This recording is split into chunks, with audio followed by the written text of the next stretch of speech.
Greetings of the day, dear learners. This is Dr. Shaumili Mandal, an assistant professor of English at Vasant Kanya Mahavidyalaya, admitted to the privileges of Banaras Hindu University, Varanasi. I am offering a 12-week course on introducing folk literature of India as a part of Swayam NPTEL MOOC under the aegis of Ministry of Education, Government of India. The course is of 3 credits. In Module 1, Introducing Folklore as a Discipline, Definitions and Key Concepts, I have discussed about the various definitions of folklore given by important folklorists and glimpses of major concepts of folk dance, folk music, folk theatre, and others in short. In this module, I will be dealing with oral poetry traditions of India specifying different regions. Lecture 1 will be defining oral tradition of poetry. Lecture 2, oral poetry of East and Northeast India. Lecture 3, oral poetry of North India. Lecture 4, oral poetry of Central and West India. And Lecture 5, oral poetry of South India. Now, I come to the first lecture. Likewise, I said in one of my previous lectures that one should imbibe in folk literature in order to experience the beauty of it. So, in this lecture, instead of bombarding you with various definitions of oral poetry, I will highlight the prominent features of it using the example of Beowulf. Since oral poetry is meant to be performed, a scop would have initially recited Beowulf out loud because it was intended to engage the audience through vocal delivery. The performance component is essential. When reciting Beowulf, the focus would be on rhythm, tone, and perhaps even chants or musical accompaniment.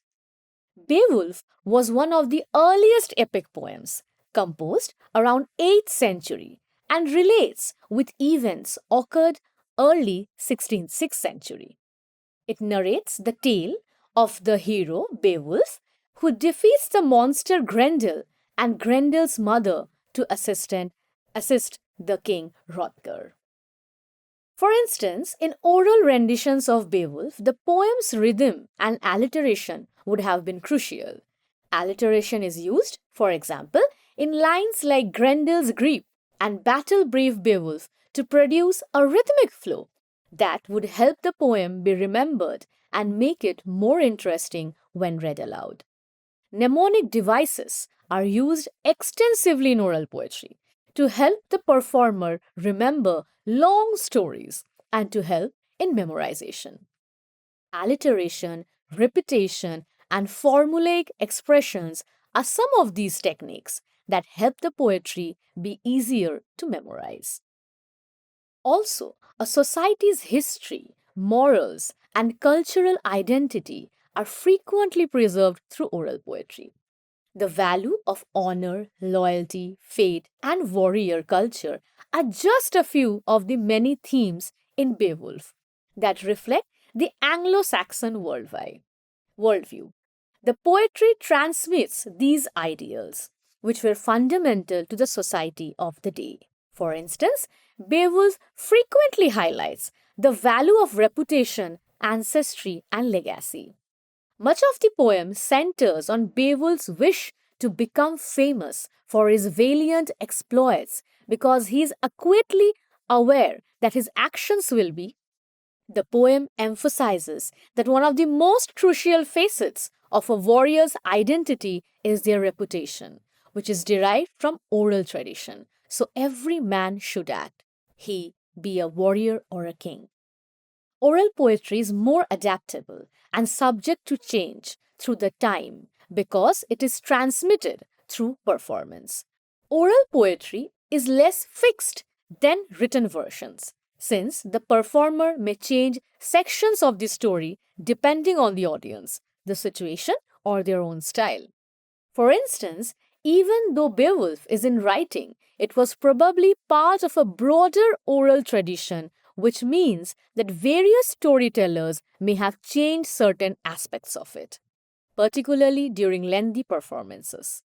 It would have changed over time, adding local traditions or shifting species based on who was narrating the story. But the version we have is a single intact manuscript. Formulaic expressions, often known as stock phrases, are frequently used by oral poets to preserve rhythm and structure within their poems. These are lines or phrases that appear repeatedly in the poem or in particular context. For instance, in Beowulf, the poet describes specific actions or people using formulaic language. Beowulf, for instance, is frequently characterized by phrases like the Geatish hero or the son of Ecgtheow. The poem is anchored in a recognizable rhythm and structure by these recurring phrases. Also, Beowulf is said as a ring giver, a king or a lord, as part of the custom of honoring a ruler through the exchange of valuables. Examples from Beowulf: the mightiest man on earth, referring to Beowulf's strength. The dragon was enraged when Beowulf was killing the dragon. Heroic themes like conflicts, quest, and the struggles between good and evil are frequently the subject of oral poetry because it chronicles the hero's epic conflicts with the monster's mother, and a dragon. So, Beowulf is the archetypal heroic tale. These themes strike a profound chord with the warrior culture, which placed a great priority on bravery, strength, and selflessness. For example, in Beowulf, throughout the poem, Beowulf's bravery is emphasized, especially when he decides to fight Grendel without weapon or when, in his advanced years, he faces the dragon to defend his people. The heroic ideal and the quest for eternal glory, which are characteristics of the genre, are reflected in these deeds.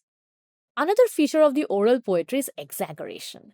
Since heroic exploits were frequently described in opulent terms to highlight the hero's superiority, this aids in telling enduring tales that highlight the protagonist's accomplishments. For example, to highlight Beowulf's heroic traits, the poem exaggerates his power and bravery. For instance, he tells how he grips Grendel with strength that appears to be beyond human capabilities as he gets ready to battle him. He was a fiend from hell, a curse of the shadows, a nightmare. In order to connect characters, especially heroes, to historical glories and to establish their legitimacy and authority, oral poets frequently narrate lineages, or lineages, you can say. This gives the story a sense of continuity and helps ground it in history. For instance, Beowulf's heroic status is asserted by the poem's repeated references to his ancestry, which links him to legendary kings and warriors. Ecgtheow, his father, is frequently mentioned as a member of the heroic past of Beowulf. Similarly, the genealogies of other characters, such as Hrothgar, are detailed to establish their place within the larger tradition of kingship and leadership. Now, we come to the next part, that is about the epic poetry. As a continuation, we have heard of the Beowulf. I discussed Beowulf as one of the characters now and a poem, obviously. Now we come to another epic poetry, that is the Odyssey. Epic poetry contains a hero's exploits, frequently on a mythological or national level. One of the most well known and ancient types of oral poetry is epic poetry. It recounts a hero's exploits, frequently on a heroic, mythological, or national level, which we saw in the earlier slide in Beowulf. Usually lengthy, epics contain a lot of myth, folklore, and historical details. The qualities, struggles, and cultural values of the society they come from are highlighted. Features are lengthy narratives. They focus on a heroic figure or national legend, also elevated language and style, often including divine or supernatural elements. And as I said, we are taking the example of Homer's Odyssey. Like Odysseus' 10-year journey home following the Trojan War is chronicled in the Odyssey. His voyage covers a wide geographical area and involves interactions with gods, monsters, and people from many cultures. Odysseus' tale spans several locations, from the underworld to the island of the Cyclops, emphasizing the majesty and breadth characteristics of an epic. As Odysseus tells the truth about his travels, flashbacks are also a part of the narrative framework. Epic poetry typically involves a long narrative, often spanning years and involving the hero's journey. The story is expansive in terms of both time and space, with numerous episodes and encounters. Also, as a heroic figure, Odysseus is the Odyssey's archetypal hero. He is renowned for his leadership, intelligence, and capacity for survival in the face of great adversity. Odysseus experiences many hardships in his uh, career and also throughout his cunning, fortitude, and stamina to the test throughout the poem. These includes his run-in with the Cyclops and Polyphemus, his conflict with the suitors back home, and his journey into the underworld. Also, he has numerous heroic qualities. We can say that, we have some references of the Aristotelian heroic qualities. How Aristotle describes a hero, that a hero should be have well built, should have a very good family, should have all the valor, brave, courageous, and also a good leader at the same time. Although Odysseus' courage is a major aspect of his personality, his wit and guile are what really makes him stand out. Odysseus, for instance, deceives Cyclops by posing as a nobody, which enables him and his crew to escape when they are imprisoned by the monster. The lives of the heroes in the epic poetry are significantly influenced by gods and goddesses. They frequently get involved, either directly or indirectly, advancing or impeding the hero. For instance, the gods actively participate in Odysseus' quest throughout the Odyssey. He frequently receives assistance from Athena, the goddess of war and wisdom, who offers direction, defense, and tactical counsel. For instance, she helps him organize his retaliation against the suitors and disguise himself when he returns to Ithaca. However, Odysseus' enemy, Poseidon, the sea god, punishes him for blinding his son, Polyphemus, the Cyclops. The suspense that propels a large portion of the plot is produced by this divine hostility. Also, epic poetry frequently employs literary elements like similes, repetition, and epithets in a formal, elevated linguistic style. The usage of such tactics enhances the poem's grandeur and the memory. In Odyssey, for instance, we have famous epithets and also the epic similes. And as we talk about epics and epic similes, we cannot, not mention Milton's Paradise Lost, though it happened at a much, much later years. The epic similes in Odyssey is replete with lengthy, intricate similes that highlights the grandeur of the events or deeds by drawing comparisons to natural processes. As an illustration, this analogy highlights the crowd's order and complacency while they await their demise. Epics frequently, as I said, includes everyone: gods, earthly creatures, unearthly experiences, strange creatures, supernatural components, everything. They highlight the story's cosmic scope and the hero's struggles. For instances, as I have discussed, Odyssey contains a lot of supernatural creatures and events in addition to divine gods like Athena and Poseidon. He also meets his terrifying sea monsters, Scylla and Charybdis, other than Cyclops, and Circe, a witch who transforms men into pigs. These components reflect temptation, peril, and the unknown symbolically, as well as providing Odysseus with physical hurdles. The hero's journey, which frequently entails a protracted absence or a quest that finally results in a return to home, is a central subject in epic poetry. A symbolic investigation of both internal and external development is the hero's journey. Also, he is very nostalgic about going home, Odysseus. In addition to conquering physical obstacles, Odysseus' protracted odyssey aims to restore his identity, kingdom, and family.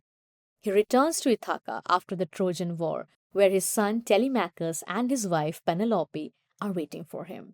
His return signifies both personal fulfillment and restoration of justice and order.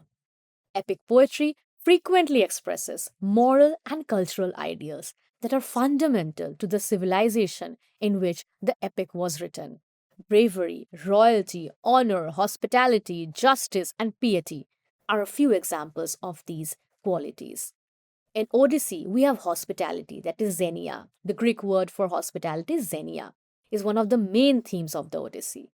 Odyssey encounters both with hosts and strangers and on his voyage and are frequently characterized by how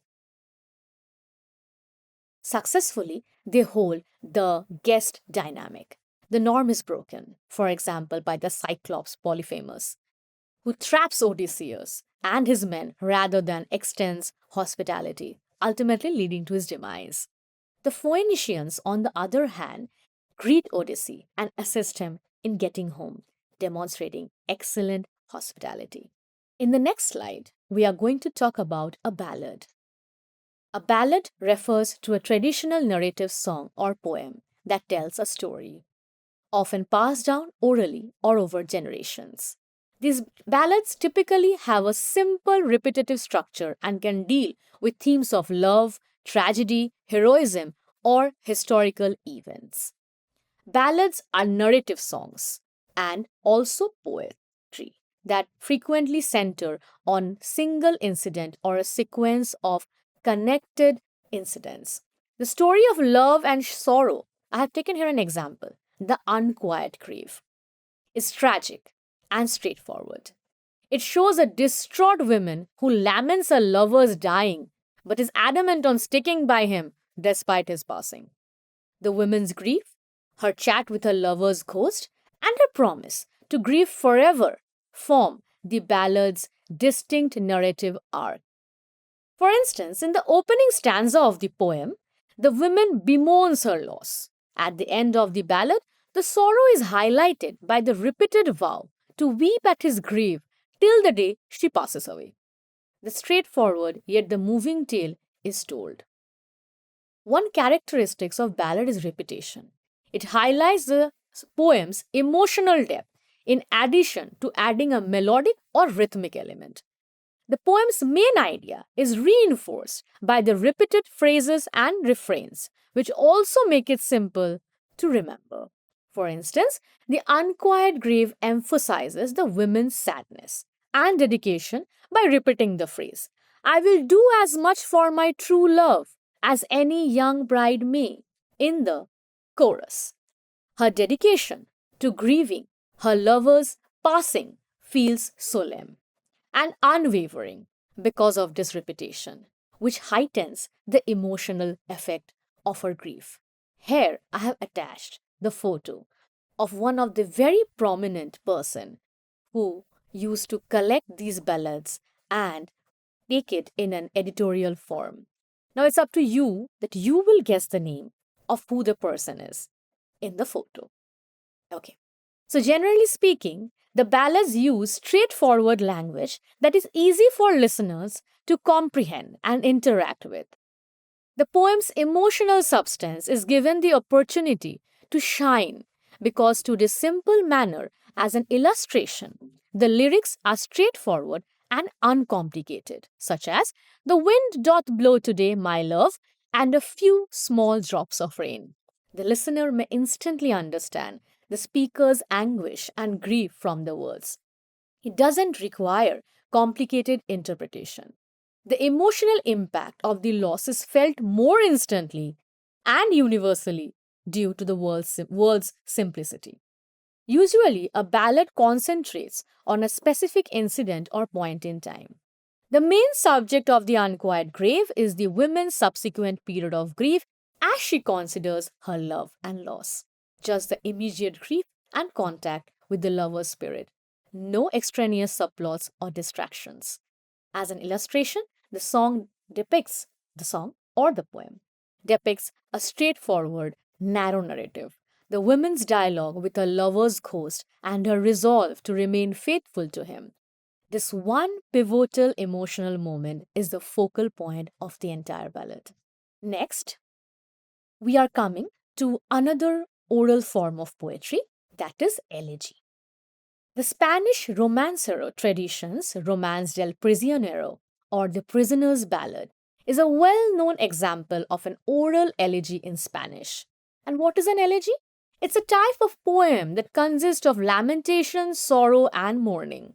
It has a reflective tone with a slow, meditative rhythm to convey depth. Several of these traditional Spanish songs in the Romancero are elegiac in style and centers on themes of death, grief, and loss. In Spanish folklore, as in other cultures, elegies are poems that convey, as I said, sorrow or grieving, frequently for a departed one. The themes of loss and grief are constant. This lament, like many elegies, centers on the prisoner's intense sadness and desire for freedom and tranquility. This poem uses the picture of insertion, uses a picture to illustrate the emotional reactions to loss or suffering, which is a common theme in elegy. Also, in elegy and in traditional ballads, the language is simple and unambiguous. This makes it easier for people to relate to and remember the poem's message, which has a wider resonance. The first stanza of The Prisoner's Ballad highlights the emotional and physical anguish of being imprisoned, while the second verse juxtaposes the prisoner's inner despair with the brightness of the outside world. The opposing imagery of imprisonment versus desire for escape serves as a type of thematic repetition, even though it isn't necessarily literal. Also, elegies are transmitted orally as a part of the romancero tradition, which is similar to how many Spanish elegies were passed down through the generations. The stanza was perfect for performance and memorizing because of its rhythmic quality and very straightforward construction. We have that elegies convey a deep emotional resonance that is frequently focused on individual suffering, in case the psychological toll. This is the characteristics of elegies, which are meant to arouse feelings in the reader or the listener. Even here, I have attached a photo of one of the very prominent person who wrote elegies and who collected elegies. Now, it is your job, dear learners, to identify the photo, the person in the photo, or the photo which I have attached in this particular slide. It's your work to identify the person. Next, we come to another kind of oral poetry, that is a hymn. A hymn is a kind of song which is typically religious in nature and is meant to honor, worship, or offers prayers to a deity. The formal structure or and usage of hymns in group or private worship are what define them. Hymns are sung, they have recurring themes, and also one of the very famous one which I'll be discussing here is Amazing Grace.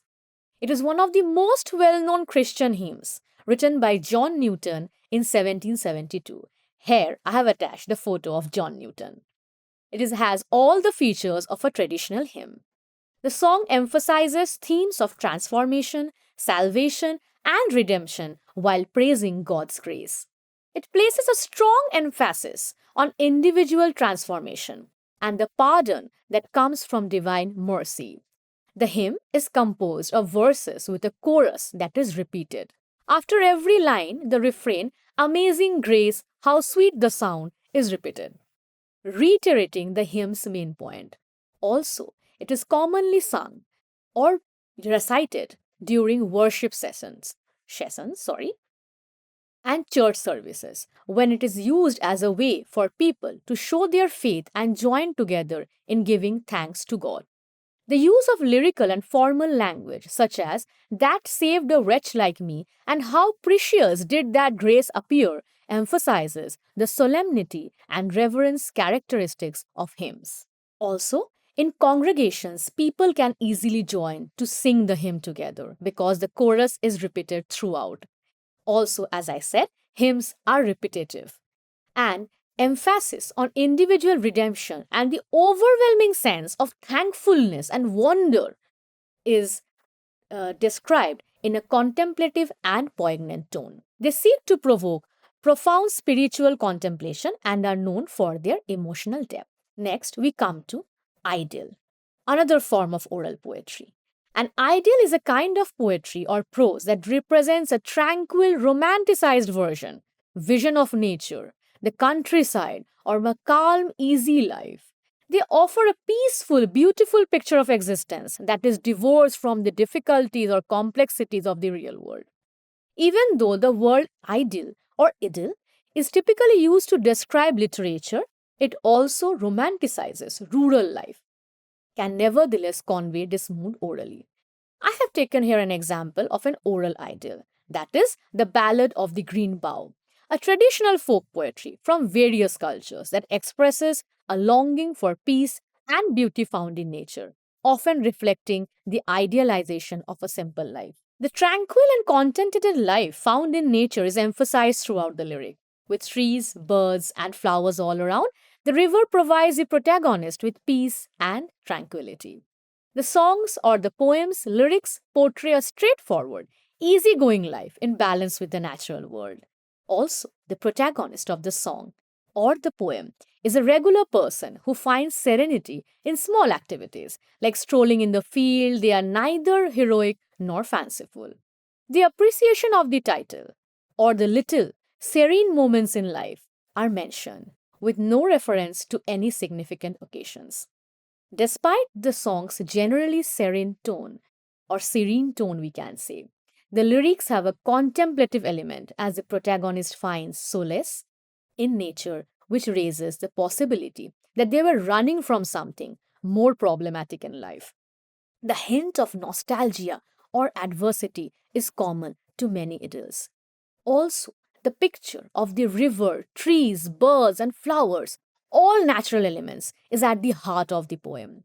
In addition to serving a background, nature plays a crucial role in the protagonist's sense of calm and recovery. So, dear listeners, thank you for patiently listening to me. And in this lecture, I have focused on the various poetry traditions, that is, oral poetry traditions.